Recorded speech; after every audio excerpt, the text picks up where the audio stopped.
So is there ever an occasion where it makes sense to run both traffic and conversion campaigns at the same time to drive traffic to a listing?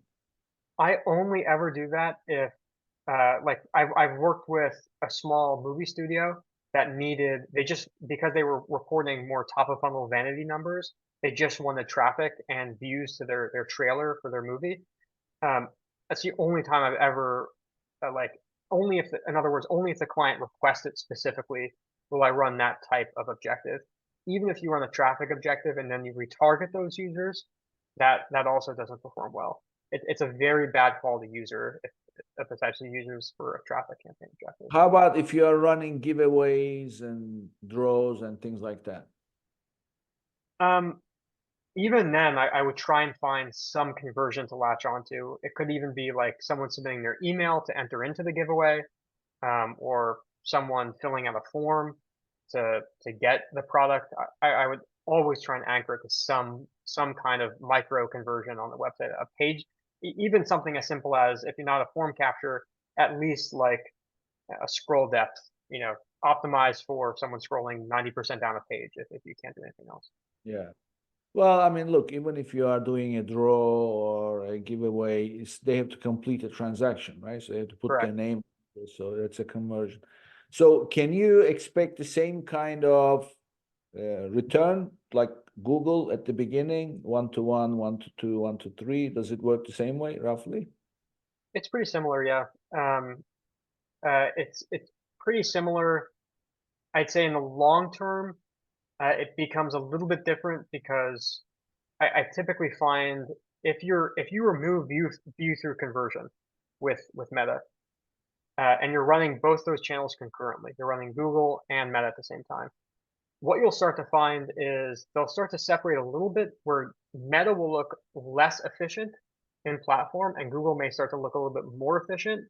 Most of the time, whenever I've done like media mix audits where I'm looking at the channels and the attribution between them, that's because the Meta ads that you're spending, maybe 50, 60% of your budget on, they're requiring a ton of impressions and people are then searching for your product, a branded search. So they're going and converting on Google, which is helping Google, but not really helping Meta much because if you're only selecting click attribution, Meta isn't taking credit for that. So typically I'll see Google may be performing a little bit better. Again, it depends on the product or service, but for your standard product, Google may perform a little bit better in the longer run versus Meta.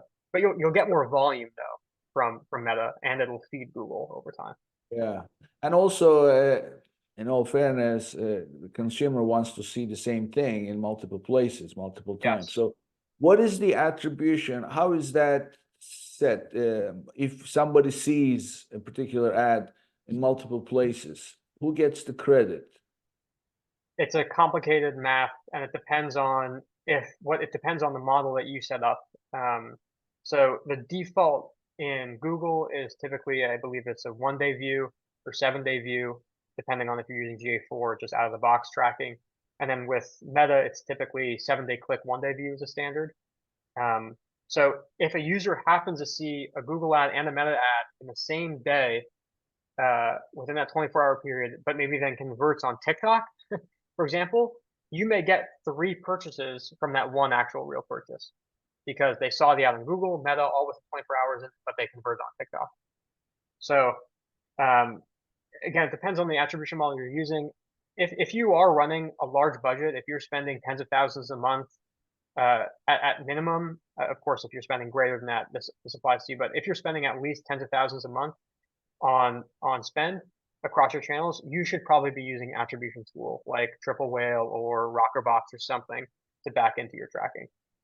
If you're spending again, yeah, like 50K plus, 30K plus a month, that additional learning that will come from the software cost, it'll offset the software cost because you'll get that additional attribution learning. Yeah, I mean, this is the most complicated aspect of it, right? So you are going advertising on multiple channels and you don't know what is performing.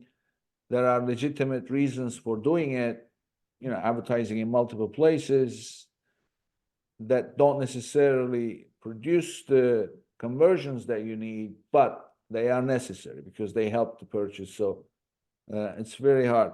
It's a very enjoyable conversation to learn, because this is, like I said, my area is Amazon, and anytime I got into Google, it was not for selling. Actually, when I became a seller, it's a funny story. This is way back when I became a seller, and my website went live, and I turned the advertising campaign on. It was, I never forget, 11 o'clock at night, weekday. And I went home. It's like right after 11:30 or so. And there it is. I got the first order. I was so ecstatic. I thought, oh my God, this is gonna be great. And sure enough, the cost of my order was $28. My selling price was $38. And I immediately became anti-Google. Yeah. And I became an Amazon seller, because there is no such thing on Amazon. So I don't really have much knowledge of it, but obviously since then Google has released this shopping center, blah blah. I mean, Google Shopping and Merchant Center. So it's what I don't know. So it was very enjoyable, and I'm sure our listeners they've learned a lot. It's a great conversation. So